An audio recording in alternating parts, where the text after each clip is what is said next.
Hi there everyone, and welcome to another Date with Destiny. I'm your host, Mighty Mr. Mustache, the mightiest mustache in the universe. Over the course of these videos, I'll be exploring the lore of our favorite game, digging deep into the known facts and the rumor and myth that can be found in the Grimoire. As we get to grips with the deeper story behind the light and the dark and all of the characters, you can enjoy some footage of me and my clan playing through the game's content. If you'd like to join us in our fun, feel free to contact Del Handrel on PS4 and apply to join our clan, House Stormwing. I'll leave a link to our Facebook page in the description below. You can also subscribe to my channel and of course slap a like on this video and help a fellow gamer out. Today, we're tackling the biggest enigma in the entire game. It's the motivating force behind everything our character does, and it is in fact the reason we exist at all. It's bright, it's good, it's the light. Because of our contact with this universal force, we saw our civilization leap ahead centuries in development in just a few short decades. Humanity evolved to have natural lifespans of hundreds of years, and diseases and other human tragedies were wiped out. But is that what really happened? And what is the light that it can accomplish so very much? We only know for certain that we were brought to the light, or it was brought to us, by the Traveler. And please check out my video on the Traveler for an in-depth look at our big round benefactor. But what exactly did the Traveler bring? Is the light magic, or something akin to the Force from Star Wars? Or could it just be such advanced technology that we literally are incapable of understanding it?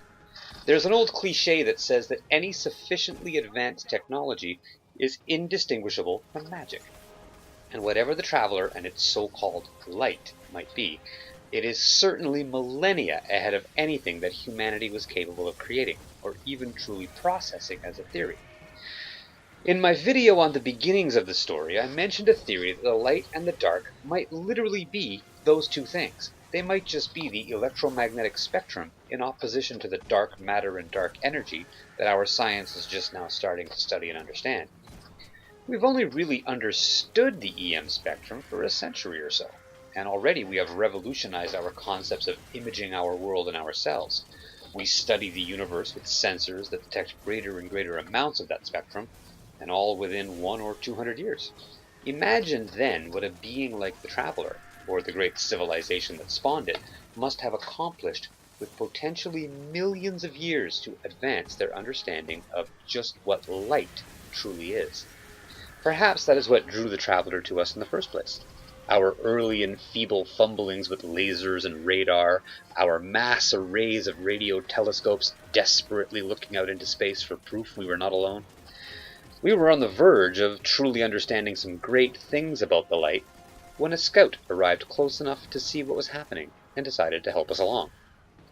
I'm not saying for certain that this is what happened, but it certainly makes sense as far as theories go. How then did the light change us so drastically if it is just EM spectrum energy? We managed to create AI war minds intelligent enough to decide the course of human survival when faced with Armageddon. There was enough power to terraform moons and planets that could never have supported life in any significant way. We created exos, who were human intellects built into robotic constructs. Could that have happened with just an advanced understanding of waves and frequencies? I think it's possible, especially if you look at the danger EM radiation poses to us if we're not careful with it. All forms of EM radiation are harmful to us in some degree. It mutates our cell structure and can lead to cancers and other major problems for us. But the harm it does is only because of the random nature of the mutation. In the end, all it does is change us a little bit in some unforeseen way. But what if that change could be directed or planned? What if some sentient species with a couple of million years of understanding and researching the way radiation interacts with DNA came along and started exposing our world and all the others near us to radiation under its control, changing everything about us for the better with targeted mutations, unlocking the codes in our genes to keep us healthy and alive for as long as humanly possible. It's a bad joke, sorry. And that same control over the spectrum could have been the way terraforming was started. The only reason that most of the rocky planets in our system are not habitable is because they lack a magnetic field protecting them from the worst of our sun's radiation. A space-traveling construct with the knowledge and technology to generate an electromagnetic shield around a world, like maybe Mars, could turn it into a paradise fast enough to seem like something of pure magic, even to we humans at the height of our 21st century hubris. Those are just the simple things that we currently understand are possible to accomplish. We could terraform Venus ourselves here in the real world if we could manage to generate an electromagnetic shield around it like Earth's. We use radiation to target cancerous cells. We beam information through EM waves at the speed of light to wherever we want. After several million years of advancing that knowledge, could we transmat things in people? Or create memory engrams that would allow us to carry thousands of pounds of equipment in a handful of small disks? And if certain individuals could be found with the right DNA markers, could they even be made effectively immortal? I certainly think it's possible, given enough time and luck, and it makes sense, at least to me, that this is the core mechanic behind the Traveler.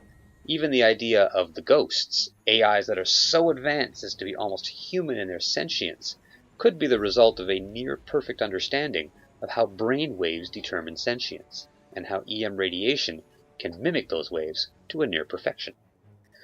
All of this theory only considers how we would be affected as a whole. But what about the Guardians? Are we really just zombies of the light? And what about the incredible special powers we are gifted with? Can all this be explained by some highly advanced control over electromagnetic radiation? For a possible answer, we really just need to look at the abilities themselves: electricity, heat, and the power of the void, which seems to be some sort of a precise control of gravity, or maybe a more esoteric energy associated with black holes.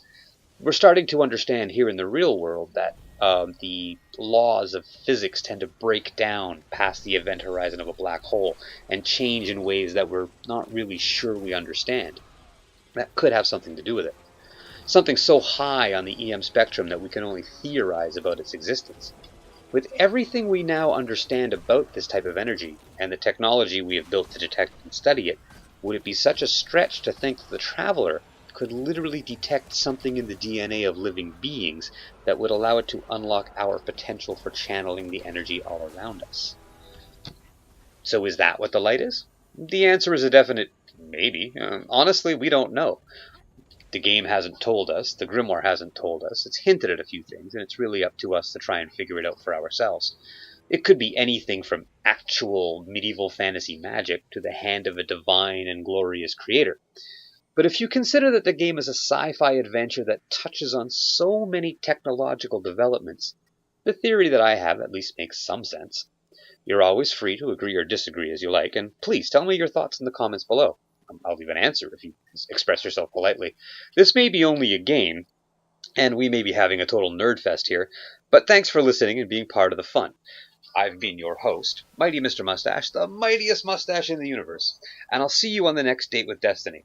In the meantime, it is Movember, and all of you can do your part, just like I have, and make a donation or share some time or volunteer to help out bringing more attention to issues with men's health. Thanks for listening. I'll catch you next time.